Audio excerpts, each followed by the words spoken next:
bandits have reportedly, this time, abducted an unspecified number of students and staff from St. Mary's School in Papiri, located in Kwara local government area of Niger State.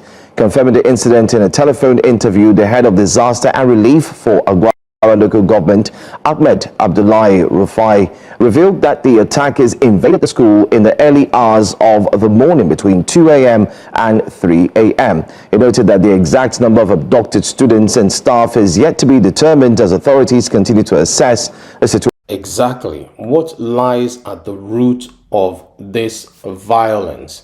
Nigeria is waking up to a new security nightmare. In just a matter of days, armed groups stalk multiple states: Niger, Kebbi, Kwara, Nasarawa, kidnapping school children, teachers, and church members in coordinated late-night raids. This is not an isolated incident. This is a pattern. But it's a pattern that Nigerians have seen before, and it's a pattern that Nigeria has seen before. But what is different is it's now spreading. It's now not just the Northeast anymore. It's spreading, it's mutating, and it's also hitting new regions. On the 21st of November, gunmen stormed St. Mary's Catholic Boarding School in Papiri, Kwara. Reports from church leaders claim over 300 students and staff were taken. Kwara is in Niger State, by the way. The attackers moved fast, used the dark, and disappeared into the bush before security teams could mobilize. Secondly, on the 17th of November in Kebbi State, heavily armed men entered the government girls' comprehensive senior secondary school in Maga in Kebbi State. The attackers spied the vice principal and abducted around 25 schoolgirls. Then we have the case of Kwara in Eruku. Gunmen invaded a church service in the evening, and 2 people were spied and 38 worshippers abducted. Where are these 25 schoolgirls? Where are these 300 students and staff in Niger State? Where are the 38 worshippers that were abducted in Kwara State? And then we have the fourth, which is Nasarawa. Multiple viral claims about school kidnapping circulated. We don't know the exact number of that one because several were dismissed by the police as false alarms or misinformation, showing how panic now spreads faster than facts.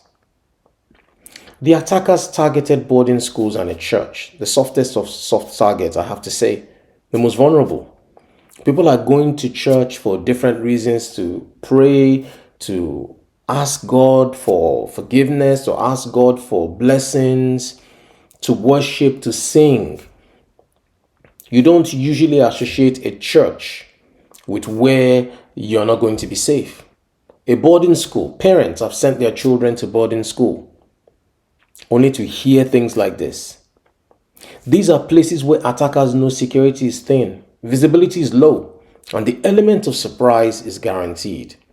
And the tragedy is, these same types of facilities have been attacked again and again with little structural change in protection. So what is going on? What is going on in these states? What is going on? What's the government doing? What are these institutions doing as well to secure their perimeters? It's very, very, very sad. Now, what I've been reading about this particular set of incidents is that intelligence warnings were ignored. Niger officials claimed they had ordered certain risk zone schools to stay closed, but some reopened. The question is, why? However, school administrators deny receiving clear warnings, highlighting a communication breakdown. Who's lying? Who's telling the truth? Are the officials trying to cover their backs? Or are the school administrators also trying to hide something by denying receiving clear warnings? Patrols were inconsistent. In Kebbi State, for example, the governor questioned why security teams reportedly withdrew hours before the attack. It could be maybe they knew the attack was coming and they didn't have the weapons to fight them. I don't know. Forest corridors, open routes, and poor lighting allow kidnappers to vanish quickly. When you don't have electricity, they can hide. They can wear camouflage, wear black outfits, and will go into the night. You won't know somebody's passing. You just see the whole thing is black. Nigeria's security gaps aren't just cracks. They are wide open doors. And when you have wide open doors, things will come in. But who is responsible? Authorities say the picture is complicated. ISWAP, which is the Islamic State West Africa province, continues to expand its reach, and some tactics used in these attacks resemble theirs. But in the northwest and central states, many kidnappings are carried out by criminal bandit gangs, not ideologically driven groups. The truth is harsh. Nigeria is now dealing with a hybrid threat. Extremist networks on one side, profit-driven armed gangs on the other side, and sometimes both working in overlapping territories. But why now?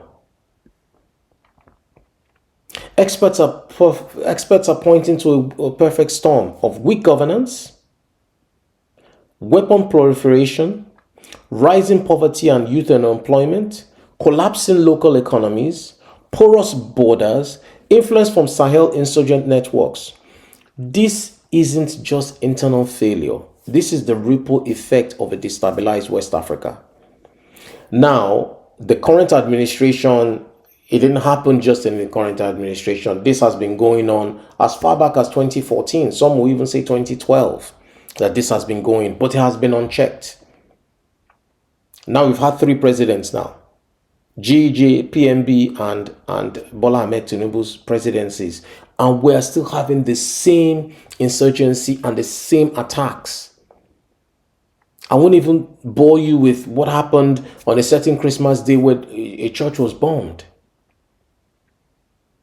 Or how even Independence Day, you have to be very careful if you're going to do the Independence Day celebration in Abuja, because anything can happen from a security standpoint. Now, each state leader has responded differently to this. Niger State blamed schools for allegedly reopening without clearance. Officials pushed back, like I mentioned earlier.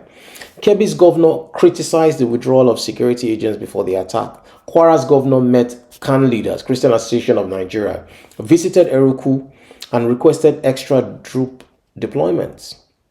At the federal level, President Tinubu postponed travel and ordered emergency operations. But as families wait, the big question remains: will any of these actions prevent the next attack? Behind these numbers are real families, parents who sleep outside police stations waiting for news, children who run into the forests in the dark, communities who live in fear that they are next. These kidnappings are more than a security failure. They are tearing apart the fabric of daily life. Of course, international partners have condemned the attacks, offering intelligence and support. Global analysts warn that Nigeria's instability now threatens the entire Gulf of Guinea and Sahel region. Some foreign commentators claim Christians are being specifically targeted, but the Nigerian government says the issue is more complex, involving criminal and extremist motives that vary by region. So as I close out on this particular video, I just want you to ponder on this. Nigeria cannot move forward if children cannot attend school safely. This is the soul of the children, and this is the soul of the nation on the line. From Niger to Kebbi, from Nasarawa to Kwara, the message is the same. Enough is enough. If Nigeria is to stop this crisis, leaders must act, and communities must be empowered to protect themselves. This is a Naijaman's perspective. Stay informed, stay awake, and stay safe. Until the next one.